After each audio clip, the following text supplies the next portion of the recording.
ಎಲ್ಲರಿಗೂ class late ಆಗಿದ್ದಕ್ಕೆ ಸಾರಿ. Duty ಇತ್ತು, ಮಧ್ಯಾಹ್ನ ಬಿಡಿಸ್ಬೇಕಂತ ಈ ಕ್ವಶನ್ ಪೇಪರ್ ಮಧ್ಯಾಹ್ನ ಬಿಡಿಸ್ಬೇಕಂತ ಆಗಿತ್ತು. ಕ್ವಶನ್ ಪೇಪರ್ ಬರೋದು ಡಿಲೇ ಆಯ್ತು. ನಂತರ ಡ್ಯೂಟಿಗೆ ಬರೋದು ಲೇಟ್ ಆಗಿರೋದ್ರಿಂದ ಕ್ವಶನ್ ಪೇಪರ್ ಬಿಡಿಸೋದು ಲೇಟ್ ಆಗಿದೆ. ಇವತ್ತು ನಡೆದ SDA ಕ್ವಶನ್ ಪೇಪರ್ ಅನ್ನ ಸಾಲ್ವ್ ಮಾಡೋಣ. 25/1/2025 ನಡೆದು SDA ಕ್ವಶನ್ ಪೇಪರ್ ಅನ್ನ ಸಾಲ್ವ್ ಮಾಡ್ತಾ ಹೋಗೋಣ. ಇವತ್ತಿನ ಕ್ವಶನ್ ಪೇಪರ್ ನೋಡಿದ್ರೆ ಬಹಳ ಈಜಿ ಇತ್ತು. ಅಲ್ಲಿ ಬಹಳ ಈಜಿಯಾಗಿ ಬಿಡಿಸ್ಬೋದು ಅಂತ ಅನ್ಕೋತೀನಿ. ಯಾವ ಕ್ವಶನ್ಸ್ ನೋಡೋಣ ಅಂತ ಒಂದು ಕ್ವಶನ್ ಓದಿ ಬಿಡಿಸೋಣ ಅಂತ. ಒಂದು ಬಣ್ಣದ ಕಂಪನಿ ಕೆಂಪು, ನೀಲಿ, ಹಸಿರು ಬಣ್ಣಗಳನ್ನ 1, 2, 1:2, 2:3 ಪ್ರಮಾಣದಲ್ಲಿ ಬೆರೆಸಿ ಒಂದು ಗೋಡೆಯ ಲೇಪನವನ್ನು ತಯಾರಿಸುತ್ತದೆ. ಒಂದು ವೇಳೆ 60 ಲೀಟರ್ ಅಷ್ಟು ಮಿಶ್ರಣವನ್ನು ಸಿದ್ಧಪಡಿಸಿದರೆ ಕೆಂಪು ಮತ್ತು ನೀಲಿಯನ್ನ ಒಟ್ಟಾಗಿ ಎಷ್ಟು ಬಳಸಲಾಗುತ್ತದೆ ಅಂತೇಳಿ ಕ್ವಶನ್ ಈ ರೀತಿ ಆಗೈತಿ. 10 ಲೀಟರು, 15 ಲೀಟರು, 20 ಲೀಟರು, 30 ಲೀಟರ್ ಓದ್ತೈತಿ. ಆಪ್ಷನ್ಸ್ ಈ ರೀತಿ ಆಗೈತೆ. ಇಲ್ಲಿ ಬಿಡಿಸೋಣಂತ. ಕೆಂಪು ನೀಲಿ ಅಂತಂದ್ರೆ ಎಷ್ಟು? ಕೆಂಪು ನೀಲಿ ಅಂದ್ರ ಏನ್ ಕೊಟ್ಟಿದಾರಪ್ಪ ಅಂತಂದ್ರೆ ಅನುಪಾತಗಳನ್ನ ಕೊಟ್ಟಿದ್ದಾರೆ. ಕೆಂಪು, ನೀಲಿ, ಕೆಂಪು, ನೀಲಿ, ಹಸಿರು. GRB ತುಪ್ಪನ GRB ತುಪ್ಪ ಹಸಿರು ಅದರ ಅನುಪಾತಗಳನ್ನ ಒಂದಿಷ್ಟು ಬರ್ಸ್ಕೊಂಡ್ಬಿಡೋಣ. 1:2:3 1:2:3. ಇಲ್ಲಿ 3 ಕೊಟ್ಟಿದಾನ. ಇವುಗಳನ್ನ ಏನಿಲ್ಲ ಸಿಂಪಲ್ ಆಗಿ ಕೂಡಿಸ್ಬಿಡೋದು. ಒಟ್ಟು ಏನ್ ಕೊಟ್ಟಿದ್ದಾನೆ ನೆಕ್ಸ್ಟ್ ನೋಡ. ಒಂದು ಪ್ರಮಾಣವನ್ನು ಬೆರೆಸಿ ಲೇಪನವನ್ನು ತಯಾರಿಸುತ್ತೆ. ಒಂದು ವೇಳೆ 60 ಲೀಟರ್ ಮಿಶ್ರಣ ಸಿದ್ಧಪಡಿಸಿದ್ರೆ 60 ಲೀಟರ್ ಅಂತಂದ್ರೆ ಏನ್ ಮಾಡೋಣ? 60 ಲೀಟರ್ ಸಿದ್ಧಪಡಿಸಬೇಕು. 60 ಲೀಟರ್ ಸಿದ್ಧಪಡಿಸಬೇಕು. ಈಗ ಬಂದಿದ ಉತ್ತರವನ್ನ ಇದ್ರ ಮೇಲೆ ಕಡ್ತಾ ಹೊಡೆದ್ಬಿಡೋಣ. 1 6 1 6 10 ಲೀಟರ್. ಈ ಬಂದ ಆನ್ಸರ್ ಕೈಯಲ್ಲಿ ಮಲ್ಟಿಪ್ಲೈ ಮಾಡೋಣ. 1:10 ಇಲ್ಲಿ 2:10 ಅಂತಂದ್ರೆ 20, ಇಲ್ಲಿ 30, ಇಲ್ಲಿ 30 ಪ್ಲಸ್ 10 ಇಲ್ಲಿ 30 ಆಯ್ತು. ಇಷ್ಟೇ ಆನ್ಸರ್. 20, 30, 40. ಒಂದು ಭಾಗ 10, ಇಲ್ಲಿ 20. ಎರಡನ್ನ ಕೂಡಿಸಿ ಕೇಳಿದ್ದಾರೆ. ಕೆಂಪು ಮತ್ತು ನೀಲಿ 10 ಪ್ಲಸ್ 20 ಅಂತಂದ್ರ 30. 10 ಪ್ಲಸ್ 20 30. 10 ಪ್ಲಸ್ 20 ನೀಲಿ ಲೀಟರ್ ಅಲ್ಲಿ ಇವು ನೀಲಿ 20 ಆದ್ರೆ ಕೆಂಪು 10 ಅಂದ್ರೆ 30 ಲೀಟರ್. Answer is 20. ಇಲ್ಲಿ fourth answer is right. 30 litre. 10 plus 20 30 litre is the right answer. ಒಂದು ಫಿಟ್ನೆಸ್ ಆ್ಯಪ್. ಇಲ್ಲಿ ಕೈಯಲ್ಲಿ ವಾಚ್ ಕಟ್ತೀವಿ ಗೊತ್ತಾ? ಫಿಟ್ನೆಸ್ ಆ್ಯಪ್ ಅಂದ್ರೆ ಪ್ರತಿಯೊಬ್ಬರು ವಾಚ್ ಅನ್ನು ನೋಡಿರ್ತೀನಿ. ನೀವು ಅಲ್ಲಿ ಸ್ಮಾರ್ಟ್ ವಾಚ್ ಬಳಕೆದಾರ ನೋಡಿರ್ತಾರಲ್ಲ, ಆ ಬಳಕೆದಾರ ನಾನು ಈಗಾಗಲೇ ಸರಾಸರಿಯನ್ನ ನಾನು ಬಿಡಿಸಿದ್ದೀನಿ. ಸರಾಸರಿ ನನ್ನ ಯೂಟ್ಯೂಬ್ ಅಲ್ಲಿ ಚಾನಲ್ ಅಲ್ಲಿ ಗಾಂಧಿ ಕ್ಲಾಸ್ ಯೂಟ್ಯೂಬ್ ಚಾನಲ್ ಅಲ್ಲಿ ಸರಾಸರಿಯ ಬಗ್ಗೆ ಬಿಡಿಸಲಾಗಿದೆ. ಸರಾಸರಿ ಅಂತಂದ್ರೆ ಏನು? ಒಂದು ಮಧ್ಯಾಂಕ ಅಂತಂದಾಗ ಸರಾಸರಿ ಅಂತಂದ್ರೆ ಒಂದು ಮಧ್ಯಾಂಕ ಅಂದಂಗ. ಎಲ್ಲಾ ವಸ್ತುಗಳನ್ನ ಮಧ್ಯಾಂಕ ಅಂತ ಹೇಳಿ ಒಬ್ಬೊಬ್ರು ಸರಾಸರಿ ಅಂತಂದ್ರೆ ಏನು ಗೊತ್ತಿಲ್ಲ ಅಂದ್ರೆ ಏನು ಮಾಡಕ್ಕಲ್ಲ. ಸರಾಸರಿ ಅಂತಂದ್ರೆ ಆನ್ ಅಂಡ್ ಎವರೇಜ್ ಅಂತ ಹೇಳಿ. ಯಾವಪ್ಪ ನಿನ್ ಜೀವನ ಹೆಂಗೈತೆ ಅಂದ್ರೆ ಒಂದು ಎವರೇಜ್ ಆಗೈತೆ ಗುರು, ಏನ್ ಚೆನ್ನಾಗಿಲ್ಲ ಅಂತ ಹೇಳ್ತಾರಲ್ಲ, ಆ ರೀತಿ ಸರಾಸರಿ ಅಂತಂದ್ರೆ ಸರಾಸರಿಯ ಸೂತ್ರ ಒಂದು ಐತೆ. ಅದು ಸೂತ್ರ ನೋಡೋಣ ಅಂತ. ಒಂದು ಫಿಟ್ನೆಸ್ ಆಪ್ ತನ್ನ ಬಳಕೆದಾರನ ನಡೆದ ಒಂದು ವಾರದ ಕಾಲ್ನಡಿಗೆ ಪ್ರತಿದಿನಕ್ಕೆ ಸರಾಸರಿ 10,000 ಎಂದು ತೋರಿಸುತ್ತದೆ. ವಾರದ ಕೊನೆಯ 3 ದಿನಗಳಲ್ಲಿ ಕಾಲ್ನಡಿಗೆಯ ಎಣಿಕೆ ತಲಾ 9,000, 12,000, 10,400 ಆದಾಗ ವಾರದ ಮೊದಲ 4 ದಿನಗಳ ಸರಾಸರಿ ಕಾಲ್ನಡಿಗೆ ಎಷ್ಟು ಅಂತ ಹೇಳಿ. ವಾರದ 4 ದಿನಗಳ ಸರಾಸರಿ ಎಷ್ಟು, ಕಾಲ್ನಡಿಗೆ ಎಷ್ಟು ಅಂತ ಕೇಳಿದ.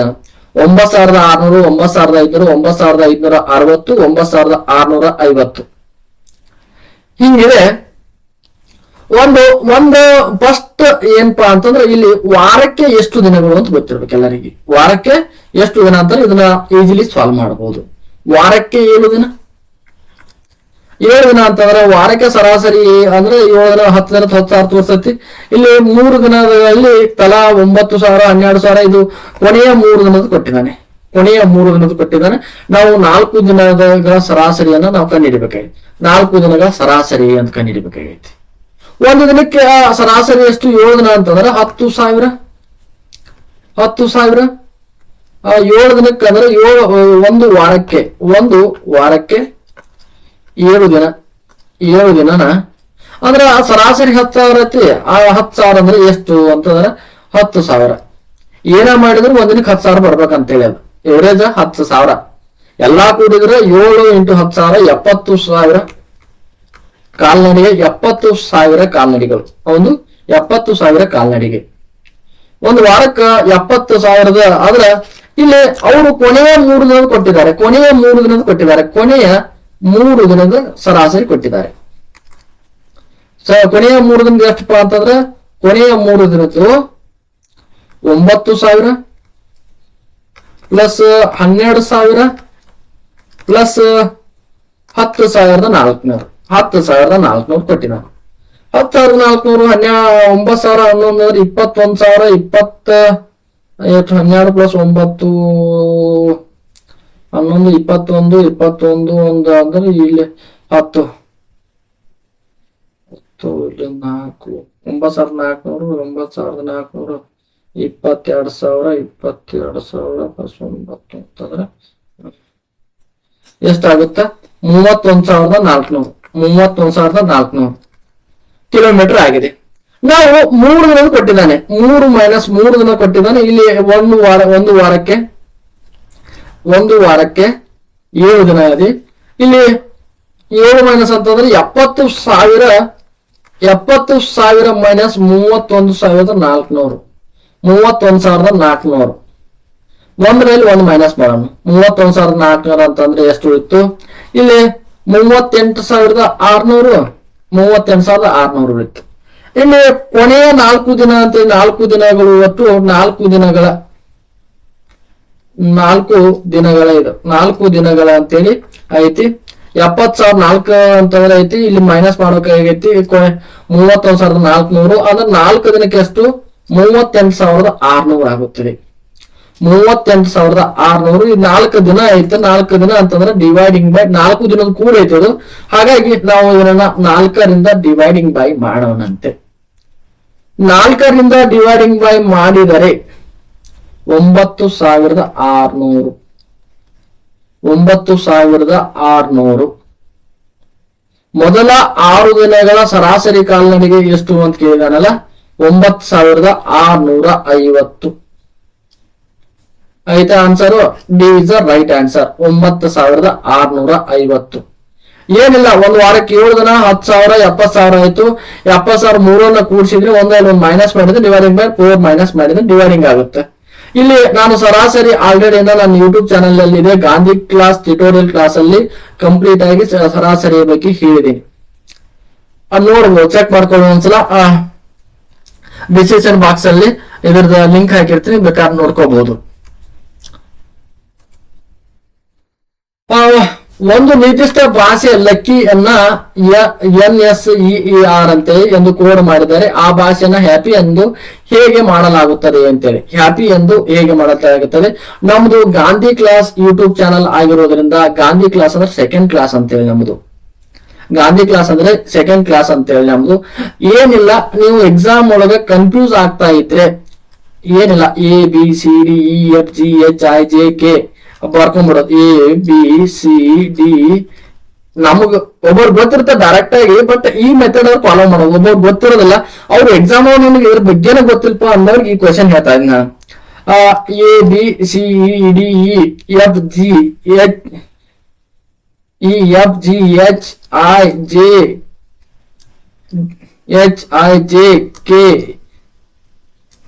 ABCDEFGHIJKLMNO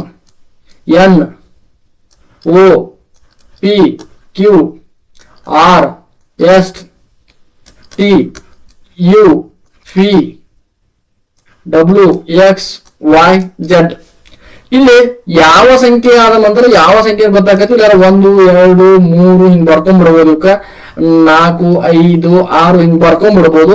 ಹಾಗಾದ್ರೆ ಬರಿಬಹುದು. ಇಲ್ಲಾಂದ್ರೆ ಯಾವ ಸಂಖ್ಯೆ ಆದ ನಂತರ ಯಾವ ಸಂಖ್ಯೆ ಐತೆ ಅಂತ ಬಿಡಿಸ್ಬೋದು. ಇಲ್ಲಿ ಬಿಡಿಸೋಣಂತ. ಲಕ್ಕಿ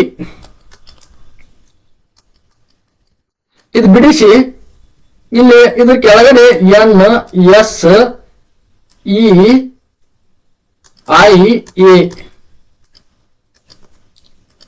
ಹಿಂಗ ಬರೆದಿಟ್ಕೊಂಡ್ಬಿಡೋದು. ಈಗ ಬರೆದಿಟ್ಕೊಂಡ್ಮೇಲೆ ಈ ಟೇಬಲ್ ಪರಿ, ಈಗ ಇದು ಮುಗಿತಲ್ಲ, ಈ ಟೇಬಲ್ ಪರಿ. ಈಗ ಇಲ್ಲಿ ಎಲ್ಲ ಎನ್ ಇದು ನಡಬರ್ಕ ಎಷ್ಟು ಗ್ಯಾಪ್ ಐತಿ, ಎಲ್ ನಡಬರ್ಕ ಎಂ ಗ್ಯಾಪ್ ಐತಿ. 2 ಸಂಖ್ಯೆ ಆದ ನಂತರ ಐತಿ. 2 ಸಂಖ್ಯೆ ಆದ್ರೂ ಅನ್ಕೋಬಹುದು. ಇದನ್ನ 2 ಸಂಖ್ಯೆ ಆದ್ರೂ ಅನ್ಕೋರು, ಇಲ್ಲ 1 ಸಂಖ್ಯೆ, ಇಲ್ಲೊಂದು ಗ್ಯಾಪ್ ಇರೋದನ್ನ ಎಂ ಅನ್ಕೊಂಡ್ಬಿಡು. -1 ಮಾಡಕ್ ಬರಲ್ಲ. -+2 ಆದ್ಮೇಲೆ ಏನ್ ಐತಿ, ಹಾಗಾದ್ರೆ ಎಸ್ ಐತಿ. ಯು ಆದ ನಂತರ ಎಸ್ ಐತಿ. ಯು ಆದ ನಂತರ ಎಸ್ ಐತಿ ನೋಡಿ ಇಲ್ಲಿ. ಇಲ್ಲಿ ಯು ಆದ ನಂತರ ಎಸ್ ಆದ್ಮೇಲೆ ಯು ಐತಲ್ಲ, ಇಲ್ಲಿ ಯು ಆದ ನಂತರ ಎಸ್ ಐತಿ. -2 ಸಿ ಐತಿ. ಇಲ್ಲಿ ಸಿ ಆದ್ಮೇಲೆ ಎಷ್ಟು ಆದ್ಮೇಲೆ ಸಂಖ್ಯೆ ಐತಿ, 1 2 +2 ಅಂದ್ರೆ ಇ ಐತಿ. ಕೆ ಎಷ್ಟು ನಂಬರ್ ಆದ್ಮೇಲೆ ಐ ಐತಿ. ಕೆ ಆದ್ಮೇಲೆ ಐ ಬರುತ್ತೆ, ಐ ಆದ್ಮೇಲೆ ಕೆ ಬರುತ್ತೆ, ಐ ಆದ್ಮೇಲೆ ಕೆ ಬರುತ್ತೆ. ಹಾಗಾದ್ರೆ ಇಲ್ಲಿ ನೋಡಿ -2 ಐತಿ. -2 ವೈ ಅಂತಂದ್ರ ಕೋಡಿಂಗ್ ಅಂಡ್ ಜಿ ಕೋಡಿಂಗ್. ಇನ್ನ ಮುಂಬರುವ ದಿನಗಳಲ್ಲಿ ನಾವು ಕ್ಲಾಸ್ ಚಾಲು ಮಾಡಿ ಈಗ ಒಂದು 10-15 ದಿನ ಆಯ್ತು. ಇನ್ನು ಮುಂಬರುವ ದಿನಮಾನದಲ್ಲಿ ಈ ಕೋಡಿಂಗ್ ಜಿ ಕೆ ಅನ್ನ ಕಂಪ್ಲೀಟ್ ಆಗಿ ಕ್ಲಾಸ್ ಅನ್ನು ಹೇಳ್ತೀನಿ. +2 ನಮಗ ಏನ್ ಸಿಕ್ತು, ಇಲ್ಲಿ ಹ್ಯಾಪಿ ಅಂತಂದ್ರೆ ಕೊಟ್ಟಿದ್ದಾರೆ. ಹ್ಯಾಪಿ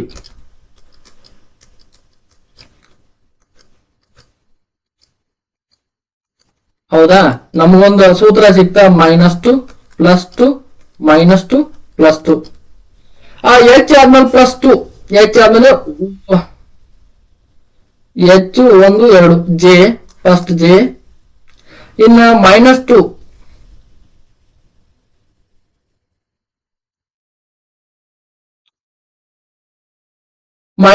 ಆದ ನಂತರ ಇಲ್ಲಿ ಜೆಡ್ ಇರ್ತದಲ್ಲ, ಇಲ್ಲಿ ಜೆಡ್ ಐತೆ ನೋಡಿ. ಇಲ್ಲಿ ಉಲ್ಟಾ ಇದು 26 ಜೆಡ್ ABCD ತೋರ್ತಲ್ಲ, ವೈ -2 ಅಂದ್ರೆ ವೈ. ಪಿ +2 ಐತೆ, +2 ಕ್ಯೂ ಆರ್ ಪಿ ಐತೆ, ಮತ್ತ +R -R ಪಿ -R ಐತೆ. ಇಲ್ಲಿ ಪಿ ಹಿಂದಿನ ಸಂಖ್ಯೆಗಳು ಪಿ ಓ ಎನ್ ಇನ್ನ +2 ವೈ +2 ವೈ ಆದ್ಮೇಲೆ +2 ಅಂದ್ರೆ ಎ ಬರುತ್ತೆ. ಎ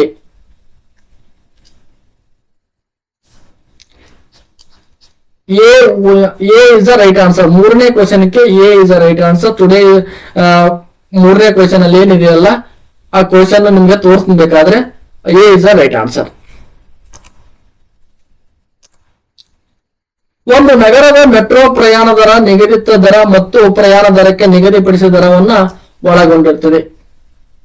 5 ಕಿಲೋಮೀಟರ್ ಪ್ರಯಾಣಕ್ಕೆ ಪ್ರಯಾಣ ದರ 70 ರೂಪಾಯಿ ಮತ್ತು 8 ಕಿಲೋಮೀಟರ್ ಪ್ರಯಾಣಕ್ಕೆ 106 ರೂಪಾಯಿ ದರವಿರುತ್ತದೆ. ಒಟ್ಟು ಅವನು 20 ಕಿಲೋಮೀಟರ್ ದೂರವನ್ನ ಪ್ರಯಾಣಿಸಿದರೆ ನೀಡಬೇಕಾದ ಒಟ್ಟು ಪ್ರಯಾಣ ದರ ಎಷ್ಟು ಅಂತೇಳಿ. KSRTC ಒಂದು ಗೊತ್ತಿರಲಿ ನಿಮಗೆ, ಒಂದು ಸ್ಟಾಪ್ ನಾವು ಇಲ್ಲಿಂದ ಜಮಖಂಡಿಯಿಂದ ನಮ್ಮ ಧಾರವಾಡಕ್ಕೆ ಹೋಗ್ಬೇಕಾದ್ರೆ ಒಂದಿಷ್ಟು ಅಮೌಂಟ್ ತಗೋತಾರ ಅವ್ರು. ಅದೇ ನೀವು ಸೌದತ್ತಿಗೆ ಬಂದಿದ್ರೆ ಮತ್ 20 ರೂಪಾಯಿ ಚಾರ್ಜ್ ಹೆಚ್ಚಾಗುತ್ತೆ. ಇಲ್ಲಿಗೆ ಬಂದಿದ್ರೆ 100 ರೂಪಾಯಿ ಆಗುತ್ತೆ. ಇಲ್ಲಿಂದ ಟೋಟಲ್ ಆಗಿರೋದಷ್ಟು 150 ರೂಪಾಯಿ.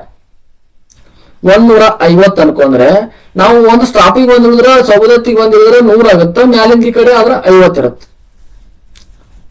ಅಂದ್ರೆ ಅದಕ್ಕೆ ಜಾಸ್ತಿ ಆಗುತ್ತೆ. ಅದಕ್ಕೆ ಇದನ್ನ ದರವನ್ನ ಕೇಳಿದಾನೆ. ಈ ಪ್ರತಿ ಮೆಟ್ರೋ ಬಗ್ಗೆ ಕೇಳಿದಂದ್ರೆ ಮೆಟ್ರೋ ಕ್ವಶನ್ ಮೊನ್ನೆ ಮೆಟ್ರೋ ದರವನ್ನು ಹೆಚ್ಚು ಮಾಡಿದ್ದಾರೆ. ಆಯ್ತಾ, ಇಲ್ಲಿ ಬಿಡಿಸೋಣಂತ. ಇಲ್ಲಿ ನಿಗದಿತ ದರ ಪ್ರಯಾಣ ದೂರಕ್ಕೆ ನಿಗದಿತಪಡಿಸಿದ ದರವನ್ನು ಒಳಗೊಂಡಿರುತ್ತದೆ. 5 ಕಿಲೋಮೀಟರ್ ಪ್ರಯಾಣಕ್ಕೆ 70 ರೂಪಾಯಿ, ಒಂದು 8 ಕಿಲೋಮೀಟರ್ ಪ್ರಯಾಣಕ್ಕೆ 106 ರೂಪಾಯಿ ದರವಿರುತ್ತದೆ. ಒಬ್ಬ ವ್ಯಕ್ತಿ 20 ಕಿಲೋಮೀಟರ್ ದೂರವನ್ನು ಪ್ರಯಾಣಿಸಿದರೆ ನೀಡಬೇಕಾದ ಒಟ್ಟು ಪ್ರಯಾಣದ ದರ ಎಷ್ಟು ಅಂತ ಹೇಳಿ ಕೇಳಿದಾನ. ಇಲ್ಲಿ ಮೆಟ್ರೋ ದರ ಒಂದು ಸೂತ್ರ ಬರೆದು ಬಿಡೋಣ. ಮೆಟ್ರೋ ದರ ಈಕ್ವಲ್ ಟು ನಿಗದಿತ ದರ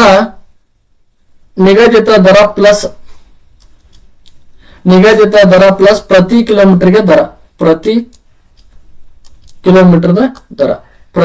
ಕಿಲೋಮೀಟರ್ಗೆ ದರ ಅಂತಂದ್ರೆ ದರ ಯಾವುದೇ ಎದುರು ಇದ್ದಾರೆ ಏನಪ್ಪಾ ಪ್ರತಿ ಕಿಲೋಮೀಟರ್ಗೆ ದರ ಅಂತ ಹೇಳೈತಿ. ಇಲ್ಲಿ ನಾನು ಪ್ರತಿ ಮೆಟ್ರೋ ದರ ಎಷ್ಟು ಅಂತ ಹೇಳಿದ್ರೆ 5 ಕಿಲೋಮೀಟರ್ಗೆ 70 ರೂಪಾಯಿ, 5 ಕಿಲೋಮೀಟರ್ಗೆ 70 ರೂಪಾಯಿ ಆಯ್ತು. ನಿಗದಿತ ದರ ಮತ್ತು ಪ್ರತಿ ಕಿಲೋಮೀಟರ್ ದರ ಅಂದ್ರ ನಿಗದಿತ ದರ ಎಕ್ಸ್ ಆಗಿರಲಿ, ಪ್ರತಿ ಕಿಲೋಮೀಟರ್ ದರ ಎಷ್ಟಾಗಿರ್ಲಿಪ್ಪ ಅಂತಂದ್ರ ಪ್ರತಿ ಕಿಲೋಮೀಟರ್ ದರ 5 ಕಿಲೋಮೀಟರ್ ಐತಿ, ಅದಕ್ಕೆ ನಾನು 5y ಅನ್ಕೋತೀನಿ.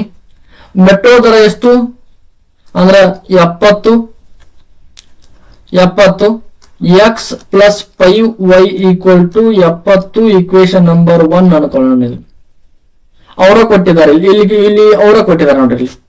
ಆ ಪ್ರತಿ ಕಿಲೋಮೀಟರ್ಗೆ ಎಷ್ಟು 70 ರೂಪಾಯಿ ಐತಿ ಆಯ್ತಾ. ನಿಗದಿಪಡಿಸಿದ ದರದೊಳಗೊಂಡಿರುತ್ತೆ ಪ್ರಯಾಣ ದರವನ್ನು ಇರ್ತದೆ, ಪ್ರಯಾಣ ದರವನ್ನು ಇರುತ್ತದೆ ಅಂತೇಳಿ ನಮಗ ಇಲ್ಲಿ ನಿಗದಿಪಡಿಸಿದ ದರವನ್ನು ಒಳಗೊಂಡಿರ್ತದೆ. ನಿಗದಿಪಡಿಸಿದ ದರ ಗೊತ್ತಿಲ್ಲ ನಮ್ಗ, ಇದು ಎಕ್ಸ್ ಆಗಿರಲಿ, ಇದು ನಮಗ ವೈ ಆಗಿರಲಿ, ಇದು ಎಕ್ಸ್ ಆಗಿರಲಿ ಮತ್ತು ಇದು ವೈ ಆಗಿರಲಿ,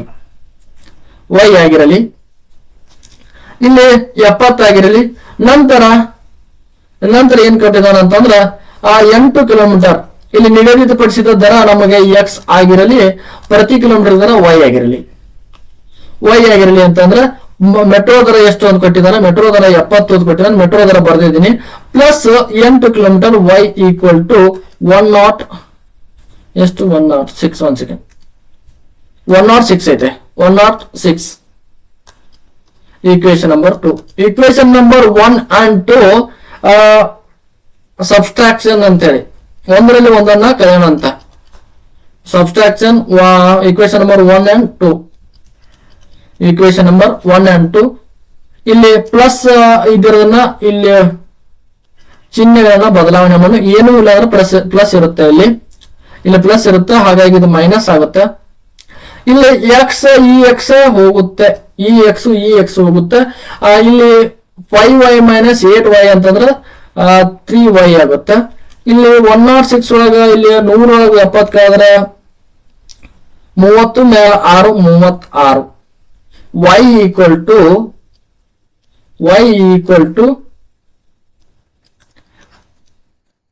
36 ಡಿವೈಡ್ ಬೈ 3 ಒಂದ್ಲೆ 12 3ಲೆ 36 ಎಷ್ಟಪ್ಪ ಅಂತಂದ್ರೆ y ದರ ನಮಗೆ 12 ಪ್ರತಿ ಕಿಲೋಮೀಟರ್ಗೆ 12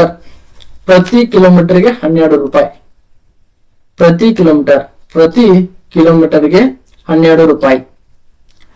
ನಂತರ ನಮಗೆ ಎಕ್ಸ್ ವ್ಯಾಲ್ಯೂ ಗೊತ್ತಿಲ್ಲ, ನಿಗದಿಪಡಿಸಿದ ದರ ಎಷ್ಟು ಅಂತ ನಮ್ಗೆ ಗೊತ್ತಿಲ್ಲ. ಈಕ್ವೇಶನ್ ಪುಟ್ ಇನ್ 12 ವೈ ವ್ಯಾಲ್ಯೂ ಐತಲ್ಲ, ಇವನ್ನ ಈಕ್ವೇಶನ್ ನಂಬರ್ ಪುಟ್ ಇನ್ ಈಕ್ವೇಶನ್ ನಂಬರ್ 1. ಈಕ್ವೇಶನ್ ನಂಬರ್ 1 ಪುಟ್ ಮಾಡೋಣ ಅಂತ.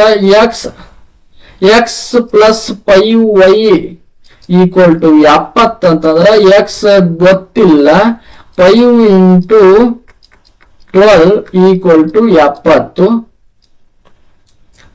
X equal to 12 60 plus equal to 70 ಅಂತಂದ್ರೆ ಈ ಕಡೆ ಬಂದು ಮೈನಸ್ ಆದ್ರೆ ನಮಗ ಎಕ್ಸ್ ಈಕ್ವಲ್ ಟು 10,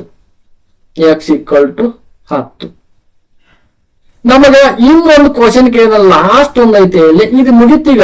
ಇನ್ನೊಂದೈತೆ, ಒಬ್ಬ ವ್ಯಕ್ತಿ 20 ಕಿಲೋಮೀಟರ್ ದೂರವನ್ನ ಪ್ರಯಾಣಿಸಿದರೆ 20 ಕಿಲೋಮೀಟರ್ ದರವನ್ನ ಎಷ್ಟು, ಪ್ರಯಾಣದ ದರ ಎಷ್ಟು ಅಂತ ಕೇಳಿದಾನ.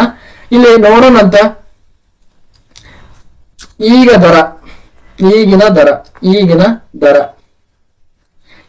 ದರಕ್ಕೆ 20 ಕಿಲೋಮೀಟರ್ 20 ಕಿಲೋಮೀಟರ್ ಹೋಗ್ಬೇಕಾಗಿತ್ತು. 20 ಕಿಲೋಮೀಟರ್ ಹೋಗ್ಬೇಕಾಗಿತ್ತಂದ್ರ ಎಕ್ಸ್ ಪ್ಲಸ್ 20y ನಿಗದಿಪಡಿಸಿದ ದರ ಗೊತ್ತಿಲ್ಲ ನಮಗ. 20 ಕಿಲೋಮೀಟರ್ ಈಕ್ವಲ್ ಟು ಎಷ್ಟು ಅಂತೇಳಿ ನಮಗ ಎಕ್ಸ್ ಅಂತಂದ್ರ 10 ಐತಿ ಗೊತ್ತೈತಿ, ಪ್ಲಸ್ 20 ಪ್ಲಸ್ ಇಂಟು 12 ಅಂದ್ರ 20 ಇಂಟು 12 2 ಮೇಲೆ 24 240 ಪ್ಲಸ್ 10 ಅಂತಂದ್ರ 250. ಈಗಿನ ಪ್ರಯಾಣ ದರ ಎಷ್ಟು? 250 ಅಂತಂದ್ರ C is a right answer. C is a right answer.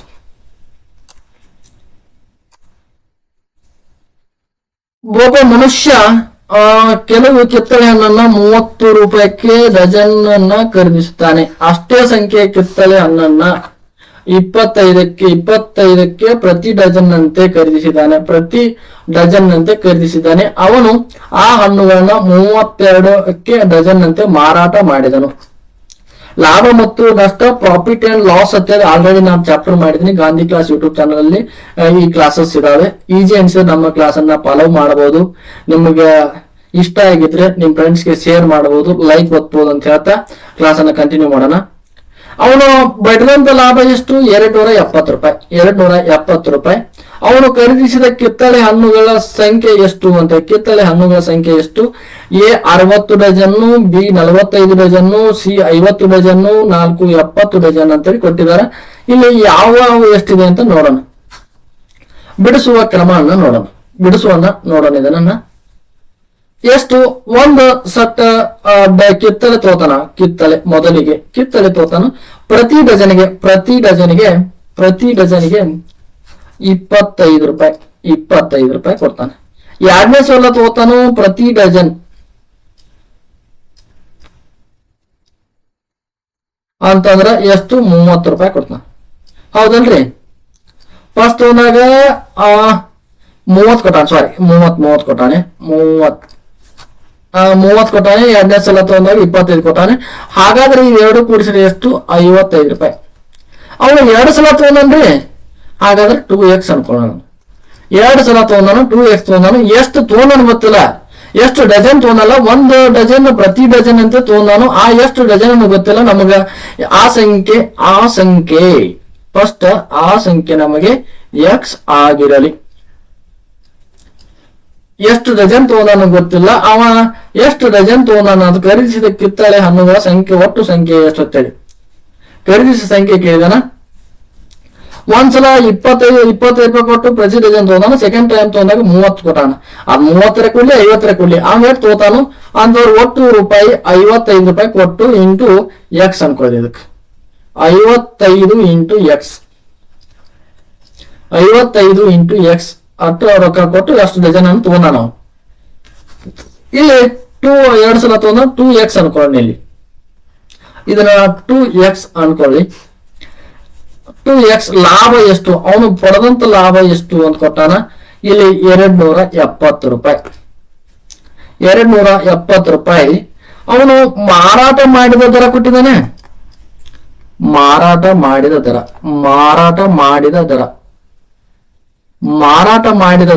32 ರೂಪಾಯಿ ಪ್ರತಿ ಡಜನ್ಗೆ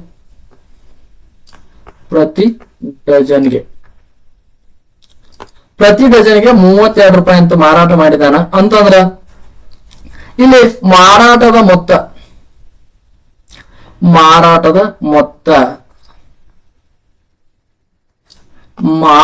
ಮೊತ್ತ SP equal to selling price 32 into 2x. 2x ಇಲ್ಲಿ ತಗೊಂಡ್ ಅನ್ಕೊಂಡೀವಿ ನಾವು. 2 ಸಲ ತಗೊಂಡ 2x ಅಂದ್ರ 32 ಇಂಟು 2 ನಂತರ 64x ಆಯ್ತು. ಇನ್ನ ಲಾಭ ಅಂತಂದ್ರೆ ಎಷ್ಟು? SP minus CP. SP ಅಂತಾರೆ ಸೇಲಿಂಗ್ ಪ್ರೈಸ್. ಇಲ್ಲಿ ಕನ್ಸ್ಯೂಮರ್ ಪ್ರೈಸ್ ಕೊಂಡ ಬೆಲೆ, ಮಾರಾಟ ಬೆಲೆ ಅಥವಾ ಕೊಂಡ ಬೆಲೆ. ಕೊಂಡ ಬೆಲೆಯನ್ನ ಮೈನಸ್ ಮಾಡಿದ್ರೆ ನಮಗ ಸಿಗುತ್ತೈತಿ. ನಾನು ಆಲ್ರೆಡಿ ಅಲ್ಲಿ ಹೇಳಿದ್ದೀನಿ. ಎಸ್ ಪಿ ಅಂತಂದ್ರೆ 64x 64x ಆಯ್ತು. 64 C P 64 minus 55x 55x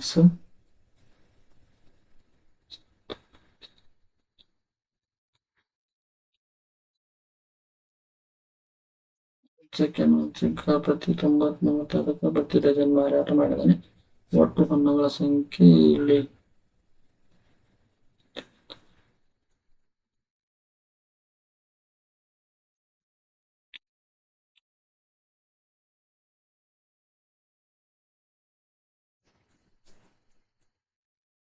ಇಲ್ಲಿ 9x ಐತಿ. ನಮಗ ಲಾಭ ಅವ್ರು ಕೊಟ್ಟಿದ್ದಾರೆ 270 ರೂಪಾಯಿ ಲಾಭ ಕೊಟ್ಟಿದ್ದಾರೆ. ಅಂದ್ರೆ 9x equal to 270, x equal to 270 dividing by 9. 9 ಒಂದೇ 9 3 27 ಅಂತಂದ್ರೆ 30. x equal to 30 dozen. x equal to 30 dozen. 30 dozen ತೊಂದ ನಾವು ಅಂತ 30 ಡಜನ್ ತೊಂದ ನಾವು 2 ಸಲ ತೊಂದ ಅಂತಂದ್ರೆ 2x ಅನ್ಕೊಂಡಿದ್ದೀವಿ. 2x equal to 2 into 30 equal to 60 dozen. 60 dozen 60 dozen ಅಂತಂದ್ರೆ ಎಷ್ಟು? ಎ 60 ಡಜನ್ ಅಂದ್ರೆ A is the right answer.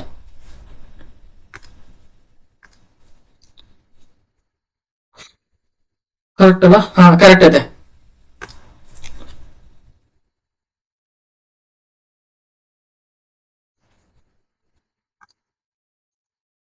ಈ ಕ್ವಶನ್ ಇಲ್ಲಿ ಟೈಪ್ ಮಾಡಕ್ ಆಗಲಿಲ್ಲ, ಅದಕ್ಕೋಸ್ಕರ ಇದನ್ನ ಡೈರೆಕ್ಟ್ ಆಗಿ ಕ್ವಶನ್ ಹಾಕಿದ್ದೀನಿ. ಈ ಕ್ವಶನ್ ಅನ್ನ ಓದೋಣಂತ. ಕೆಳಗಿನ ರೇಖಾಚಿತ್ರವನ್ನು ಅಭ್ಯಾಸಿಸಿ ಕೇಳಲಾದ ಪ್ರಶ್ನೆಗಳಿಗೆ ಉತ್ತರವನ್ನ ಆಯ್ಕೆ ಮಾಡಿ ಅಂತೇಳಿ. ತ್ರಿಕೋನ ಅಂತಂದ್ರೆ ಏನು? ಫಸ್ಟ್ ಆಗಿ ಡಿವೈಡ್ ಮಾಡ್ಕೊಂಡ್ಬಿಡ್ರಿ. ತ್ರಿಕೋನ ಅಂತಂದ್ರೆ ಮಹಿಳೆ. ತ್ರಿಕೋನ ಅಂತಂದ್ರೆ ಮಹಿಳೆ. ವೃತ್ತ ಅಂದರೆ ವಿವಾಹಿತರು. ಆಯತ ಅಂತಂದ್ರೆ ಆಯತ. ಹಿಂಗ ಡಿವೈಡ್ ಮಾಡ್ಕೊಂಡ್ಬಿಡ್ರಿ. ಇವು ಉದ್ಯೋಗಸ್ಥರು ಪ್ರತಿನಿಧಿಸುತ್ತದೆ. ಇಲ್ಲಿ ಅವ್ರು ಏನ್ ಕೇಳಿದಾರ ಅಂತಂದ್ರೆ ಉದ್ಯೋಗಸ್ಥರಾಗಿರದ ವಿವಾಹಿತ ಮಹಿಳೆಯರನ್ನ ಪ್ರತಿನಿಧಿಸುವ ಸಂಖ್ಯೆಗಳ ಮೊತ್ತ. ಏನ್ ಕೇಳಿದರೆ? ಉದ್ಯೋಗಸ್ಥರಾಗಿರದ ವಿವಾಹಿತ ಮಹಿಳೆಯರನ್ನ ಪ್ರತಿನಿಧಿಸುವ ಸಂಖ್ಯೆಗಳ ಮೊತ್ತ ಅಂತ ಕೇಳಿದಾನ. ಉದ್ಯೋಗಸ್ಥ ಅಂದ್ರೆ ಏನು? ನಾವು ಇದನ್ನ ಇದು ತೆಗೆದುಬಿಡೋಣ. ಇಲ್ಲಿ ಆಯತವನ್ನ ತೆಗೆದುಬಿಡೋಣ. ಇಲ್ಲಿ ಆಯತ ಬಂದಿದ್ದು ಸಂಖ್ಯೆ ಇದು 1 ಹೋಯ್ತು, ಇದೊಂದು ಹೋಯ್ತು. ಅವ್ರು ಏನ್ ಕೇಳಿದಾರೆ? ವಿವಾಹಿತ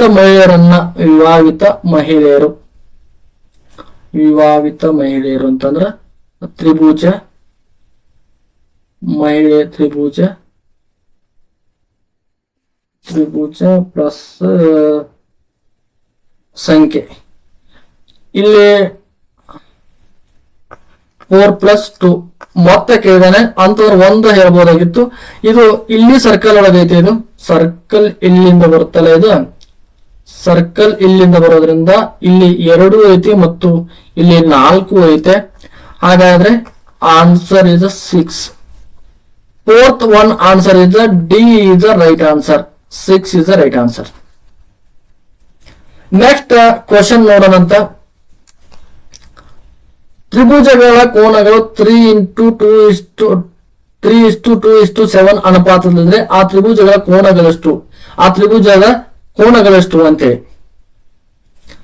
1 ಸೆಕೆಂಡ್. ಇದು ಎಷ್ಟು ಸಿಂಪಲ್ ಆಗೈತೆ ಅಂದ್ರೆ ನೋಡಿದ ಕೂಡಲೇ ಆನ್ಸರ್ ಹೇಳ್ಬೋದು, ಅಂತ ಸಿಂಪಲ್ ಇದು. 3:2:7 ಈಕ್ವಲ್ ಟು ಎಷ್ಟಾಗುತ್ತೆ? ಇದು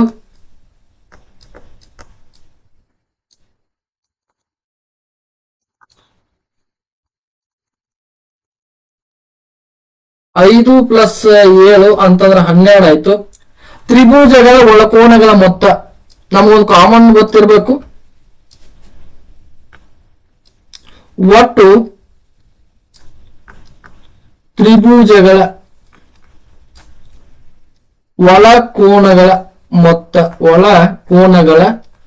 ಮೊತ್ತ ಎಷ್ಟಪ್ಪ ಅಂತಂದ್ರೆ ನಮಗ 180 ಅಂತ ಗೊತ್ತೈತಿ. 180 ಡಿವೈಡಿಂಗ್ ಬೈ 12. 180 ಡಿವೈಡಿಂಗ್ ಬೈ 12 ಆದ್ರೆ ಎಷ್ಟು?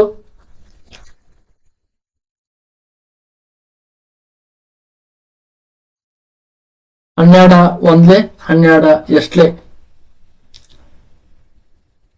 12 ಒಂದ್ಲೆ 12 ಮೇಲೆ 6 ಇತ್ತು, 60 ಇತ್ತು, 12 15 ಅಂತಂದ್ರ ಹಂಗ ನಮ್ಗೆ ಗೊತ್ತಾಗ್ಬೇಕಂದ್ರ 12 ಒಂದ್ಲೆ 12 ಪ್ಲಸ್ ಮ್ಯಾಲ 6 ಇತ್ತು ಅಂದ್ರ 6 ಅಂದ್ರೆ 65, 12 ಐದ್ಲೆ 60, 15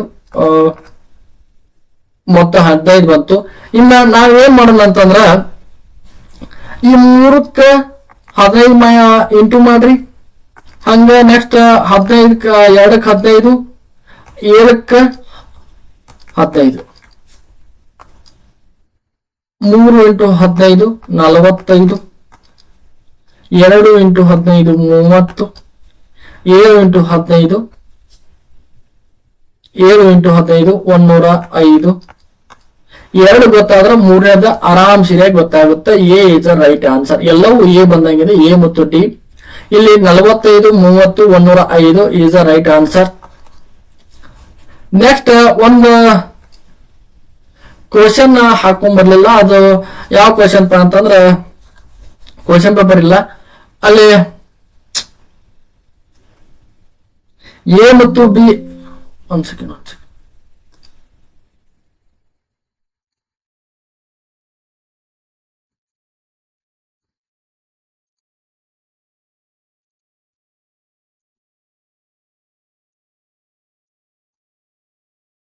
ಒಂದು ಕ್ವಶನ್ ಬಿಟ್ಟಿದ್ದೀನಿ. ಆ question answer C is the right answer. C is the right answer. ಯಾವ ಕ್ವಶನ್ ಅಂತಂದ್ರೆ ಒಂದು